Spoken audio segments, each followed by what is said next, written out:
একদম হাত চেটে খাওয়ার মতো আজকে একটা বিরিয়ানি বানিয়েছি। সেটা আজকে তোমাদের সাথে শেয়ার করব যে আমি কিভাবে বানিয়েছি। আর ভাইয়ের আবদারে এই বিরিয়ানিটা আজকে বানানো।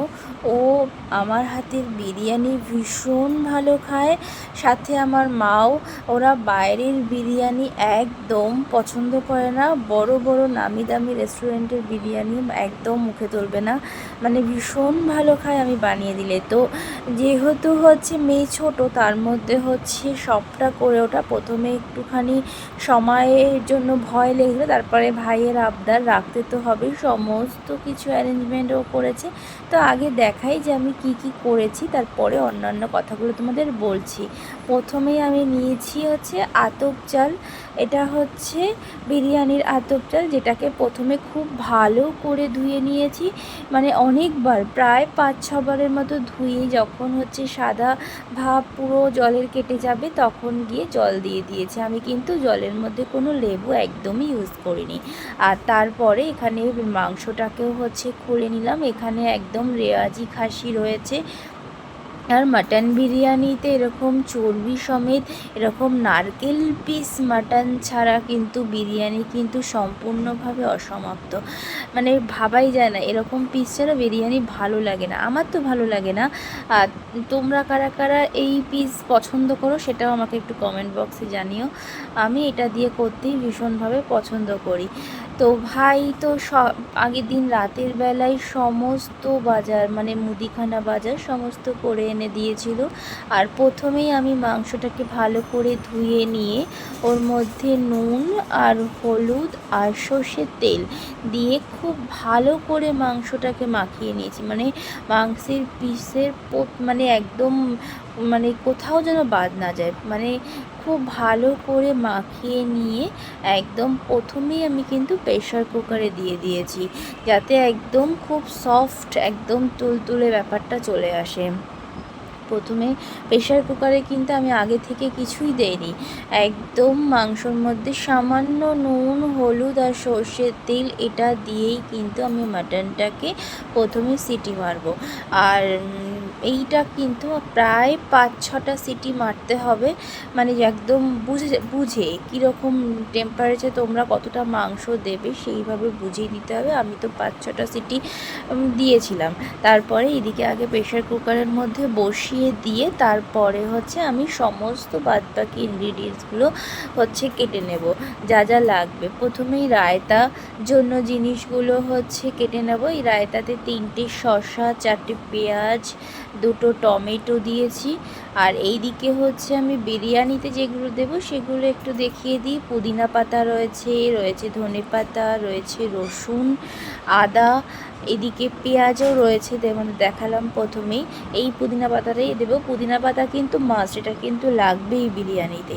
আর আলু, আলু ছাড়া কিন্তু বিরিয়ানির কথা আমরা বেসিক্যালি বাঙালিরা কিন্তু ভাবতে পারি না। আমার আমার বিরিয়ানির আলুটা ভীষণভাবে খেতে ভালো লাগে, সাথে আমার ভাইও তাই, ও বিরিয়ানির আলু ভীষণ পছন্দ করে। আলুটাকে প্রথমে ছাড়িয়ে নিয়ে খুব ভালো করে ধুয়ে নিয়ে ওই আলুটার মধ্যে কিন্তু একটু ফুড কালার দিয়েছি আর দিয়েছি নুন, দিয়ে আলুটাকে সিটি মেরেছি। 2খানা সিটি মেরেছি, আর 3বারে সিটিটা হওয়ার আগে গ্যাসটা ওর মধ্যেই রেখে দিয়েছিলাম। দিয়ে ওটাকে বের করে নিয়ে প্রথমেই কিন্তু আমি আলুটাকে ভেজে নিয়েছি। আলুটার কালারটা দেখতে পাচ্ছ, পুরো একেবারে গরম গরম একদম রসগোল্লার মতো দেখতে লাগছে। খুব হালকা হাতে আলুগুলোকে কিন্তু প্রথমে ভেজে নিতে হবে। আর এই আলুটা ভাজার সময় আমি কিন্তু সামান্য পরিমাণে চিনিও দিয়েছিলাম, এতে খুব সুন্দর খেতে লাগে। আর এটা কিন্তু বুঝে ভাজতে হবে, কেননা এর পরেও কিন্তু দমে বসবে। তারপরে আলু ভাজার পরে আমি কিন্তু বেরেস্তার জন্য পেঁয়াজটাকে আগে ভেজে নেব। আর বেরেস্তা করতে গেলে চিনি দিতেই হবে, এতে ভালো লাগে, টেস্টটা ভালো লাগে। পেঁয়াজটা কুচিয়ে নিয়ে ওই পেঁয়াজের মধ্যে কোনো নুন দেবে না, একদম তেলের মধ্যে আমি মাখিয়ে বসিয়ে দিয়েছিলাম চিনি দিয়ে। চিনিটা দিয়ে খুব ভালো করে পেঁয়াজের সাথে বসিয়ে দিয়েছি ভাজার জন্য। আর এইদিকে চালটাও দেবো, তার জন্য জল বসিয়েছি। আর এই যে আমার এইদিকে রায়তার প্রিপারেশানও হয়ে গেছে। রায়তাতে কি কি দিয়েছি বলো তো? শসা কুচি, টমেটো কুচি, আর পেঁয়াজ কুচি, আর এইদিকে একটু পুদিনা পাতা, একটু ধনে পাতা এটাও দিয়েছি। এই রেসিপিটা আমি একদিন তোমাদের সাথে আলাদা একদিন শেয়ার করব। আর তারপরে গোলমরিচের গুঁড়ো আর লেবুর রস তো দিতেই হবে, নুন, চিনি আর কাঁচা লঙ্কা কুচি সেটাও হচ্ছে দিয়েছি। আর বিরিয়ানির সাথে রায়তা কিন্তু একটা অসাধারণ টেস্ট নিয়ে আসে, মানে একটা অন্যরকম স্বাদ। বিরিয়ানিতে রায়তা লাগবে, ভীষণ ভালো লাগে খেতে। তারপরে হচ্ছে আমি সমস্ত কেটে কুটে দিয়েছি। ভাই কিন্তু খুব ভালো করে ওটাকে মাখছিল, বিরিয়ানিটাকে তৈরি করে এটাকে ফ্রিজে রাখতে হবে রায়তাটাকে, তাহলে যখন বিরিয়ানির সাথে ঠান্ডা রায়তা এটা একটা আরও টেস্ট বাড়িয়ে দেয়। তো ভাইকে বললাম আমাকে একটু দে, আমি হচ্ছে টেস্ট করে দেখি কি লাগবে না লাগবে। এদিকে তারপরে তোমাদেরকে একটু দেখিয়ে দিই যে বিয়ের পরে বিরিয়ানি স্টেপ বাই স্টেপ দেওয়ার জন্য কি কি আছে। দেখো, লেবুর রস, আগে দেখালাম সাজিরে, তারপরে গরম মশলা, আর এইটা হচ্ছে বিরিয়ানির মশলা, আর এটা হচ্ছে গোলমরিচের গুঁড়ো, এইদিকে রয়েছে ধনে পাতা কুচি, এদিকে পুদিনা পাতা, এইদিকে রয়েছে কেশর যেটাকে আমি দুধের মধ্যে ভিজিয়ে রেখেছি, রয়েছে টক দই, আর এইখানে দুটো টক দই, একটা 500 টক দই, এখানে রয়েছে মিঠা আতর 500 টক দই আমি কিন্তু রায়তাতে ইউজ করছি, আর বাদ বাকিটা আমি বিরিয়ানিতে দেবো। এখানে রয়েছে বেরেস্তা, রয়েছে কেওড়া জল, রয়েছে রোজ ওয়াটার, আর এই সমস্ত কিছু আমি আগে থেকে হাতের কাছে গুছিয়ে নিয়েছি, কারণ মাংসটা হয়ে গেলে আমি বিরিয়ানিটা কিন্তু দমে বসাবো।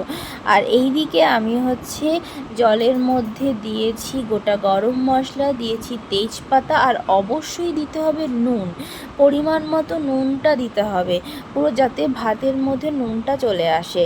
আর এইদিকে ওই জলটার মধ্যেই কিন্তু আমি কেওড়া জল দিয়েছি, আর দিচ্ছি গোলাপ জল। দিয়ে জলটা যখন খুব ভালো করে ফুটে যাবে তখনই আমি কিন্তু চালটা দেব। আর এইদিকে আমার কিন্তু মাটন কষানোটা প্রায় হচ্ছে গিয়ে হয়ে এসছে।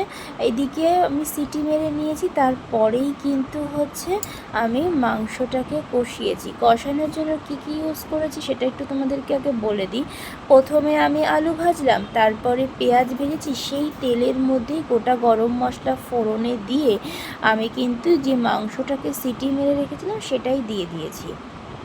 দিয়ে তার মধ্যে আদা বাটা, রসুন বাটা দিয়েছি, আমি কোনো টমেটো ইউজ করিনি। দিয়ে খুব ভালো করে কষিয়েছি যাতে এই রসুনের কাঁচা গন্ধটা, আদার কাঁচা গন্ধটা চলে যায়। আর তারপরে হচ্ছে আমি ওর মধ্যে বিরিয়ানির মশলা দিয়েছি। এবার বলে রাখি, এই বিরিয়ানির মশলাটা কিন্তু আমি কোনো কেনা বিরিয়ানির মশলা করিনি, মানে বিরিয়ানির মশলাটা যেটা গোটা গোটা কিনতে পাওয়া যায় সেটাকে নিয়ে আসা হয়েছে 2 প্যাকেট।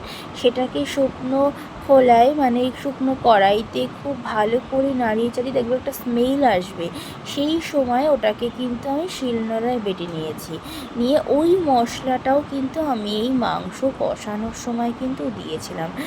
আর এবার মাংসটাকে আমি খুব ভালো করে ঠেকে ঠেকে কষিয়ে নিয়েছিলাম। আর এরপরে আমি এটাকে দমে বসাবো, মানে এই দম বিরিয়ানিটা ভীষণ ভালো খেতে হয়।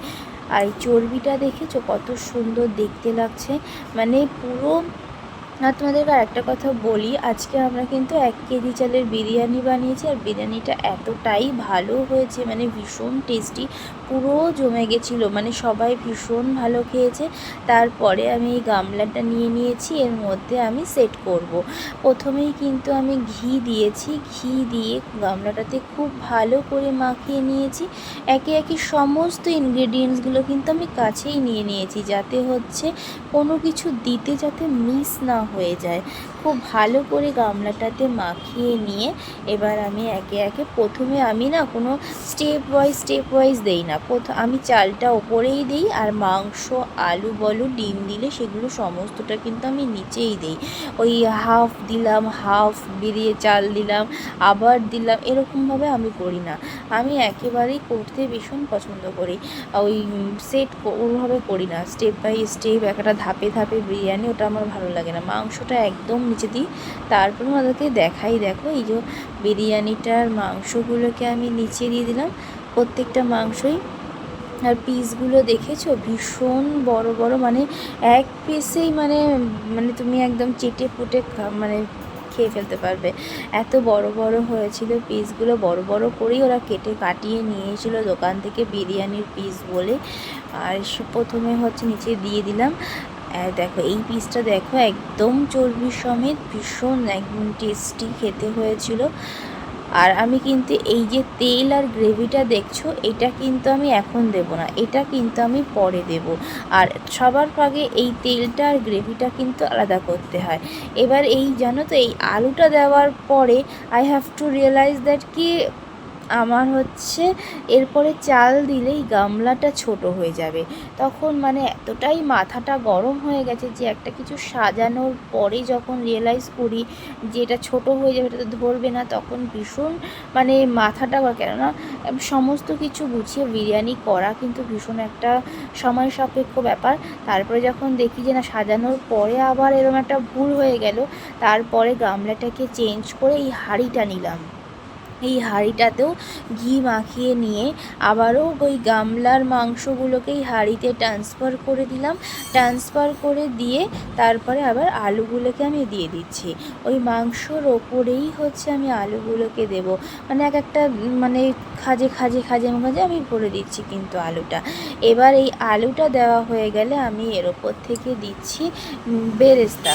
এই বেরেস্তাটা আমি এখানে কিছুটা দেব আর কিছুটা হচ্ছে পরে দেব, মানে ওপর থেকে দেওয়ার জন্য কিছুটা রাখবো। এই আলু তাহলে প্রথম মাংস, আলু আর বেরেস্তা দিলাম। এবার একে একে কী দিচ্ছি দেখো। তারপরে দিচ্ছি সাজিরাটা এরকমভাবে ওর ওপর থেকে ছড়িয়ে দিচ্ছি সাজিরা। এই সাজিরাটা তোমাকে দেখালাম প্রথমেই, তখন আমার বলা হয়নি, এখন একটু বলে দিচ্ছি। এখানে সাজিরা এর ওপর থেকে দিয়ে দিচ্ছি। আর ভাই আজ মাংসটা নিয়ে এসেছিলো বিরিয়ানির দিন, আর সমস্ত বিরিয়ানির জিনিসপত্র এবার দিচ্ছি লেবুর রস। দেখো লেবুর রসটা এভাবে দিয়ে দেবো ওর ওপর থেকে। জিনিসপত্র ও আগের দিনই কিনে নিয়ে এসেছিলো, মানে ও অফিস থেকে এসে মানে তারপরে বাজারে গেছিলো। তারপরে দিলাম ধনেপাতা কুচি। ধনেপাতা খুব ভালো করে কাটতে হবে, একদম মানে ঝিরি করে। এবার ধনেপাতা দেওয়া হয়ে গেলে এবার দেবো হচ্ছে পুদিনা পাতা। এরপরে পুদিনা পাতা দিয়েও লেয়ারটা কিন্তু দিলাম এর উপর থেকে। এটাকে কিন্তু একদম ঘাটা যাবে না, মানে এর ওপর থেকে তোমাকে চালটা দিতে হবে, নাহলে কিন্তু বিরিয়ানির টেস্ট একদম বিগড়ে যাবে। এই সাজানোটা ভীষণ ইম্পর্টেন্ট একটা ব্যাপার, মানে বিরিয়ানির সব থেকে একটা মানে পার্ট বলতে পারো, সব থেকে ইম্পর্টেন্ট একটা পার্ট। তারপরে দিলাম আমি যেটা গুঁড়ো করে রাখা বিরিয়ানি মশলা, সেটাও কিন্তু দিয়ে দিলাম। আমি কিন্তু সবটা দেইনি, কিছুটা পরে দেব। আর এটা হচ্ছে গরম মশলাটাও আমি তোমাদেরকে দেখিয়ে দিই। এই গরম মশলাটা আমি দিয়েছি, দেখতেই পাচ্ছ নিচটা। আর তারপরে চলে যাবে টক দই। আর টক দই কিন্তু মাস্ট, টক দই কিন্তু দিতেই হবে। আর টক দই ছাড়া কিন্তু হবে না। অনেকে না আলু বোখরা দেয়, আমি কখনো আলু বোখরা দিই না।